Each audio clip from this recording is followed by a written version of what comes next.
सुंदरी अपने कमरे में बंद होती है और उसी वक्त सुंदरी के रूम का दरवाजा खुलता है और सामने बादशाह अपने आदमियों के साथ आया होता है। यह देखकर सुंदरी बादशाह से कहती है, कुर्बान मुझसे जबरदस्ती निकाह करना चाहता है, प्लीज मुझे उससे बचा लो। यह सुनकर बादशाह बहुत ज्यादा गुस्से में सुंदरी को अपने कराची वाले घर ले जाता है और उसी वक्त सुंदरी बादशाह से कहती है, गुलाम अभी कुर्बान की कैद में है। अगर बादशाह तुम मुझसे मोहब्बत करते हो तो गुलाम को बचाकर मेरा उससे निकाह करवा दो। यह सुनकर बादशाह फौरन सुंदरी को कराची वाले घर में अकेला छोड़कर गुलाम को रिहा करवाने कुर्बान के घर पहुंच जाता है और बादशाह कुर्बान अली को धमकी देता है कि अगर तुमने गुलाम को रिहा ना किया तो मैं मूर्ख को डिवोर्स दे दूंगा। यह सुनकर कुर्बान अली उसी वक्त बादशाह को गुलाम के रूम में ले जाता है और उसी वक्त बादशाह फौरन गुलाम को रस्सी से खोलता है और उसी वक्त पीछे से कुर्बान अली मौका का फायदा उठाकर सुंदरी को अपने आदमियों के साथ जाकर बादशाह के कराची वाले घर से किडनैप करके अपने फार्म हाउस ले जाता है और उसी वक्त जैसे ही बादशाह गुलाम को अपने साथ लेकर अपने कराची वाले घर जाता है तो वहां सुंदरी नहीं होती।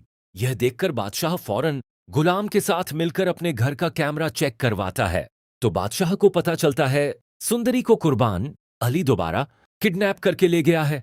तो इस पर बादशाह फौरन गुलाम के साथ मिलकर कुर्बान अली के मोबाइल की लोकेशन ट्रेस करवाता है। लेकिन उसी वक्त बादशाह को जहांदाद की कॉल आती है कि मूर्ख अचानक बेहोश हो गई है। ये सुनकर उसी वक्त बादशाह गुलाम के साथ फौरन सुंदर घर पहुंच जाता है और लाजो गुलाम को जिंदा देखकर बहुत ज्यादा खुश हो जाती है और उसी वक्त डॉक्टर मूर्ख का चेकअप करके बादशाह को बताती है कि मूर्ख प्रेग्नेंट हो गई है। यह सुनकर बादशाह का होश उड़ जाता है और उसी वक्त बादशाह के मोबाइल पर कुर्बान अली की सुंदरी के साथ निकाह करने की वीडियो आती है। यह देखकर खुर्शीद बादशाह के आगे हाथ जोड़कर कहती है, प्लीज सुंदरी को बचा लो वरना मैं मर जाऊंगी।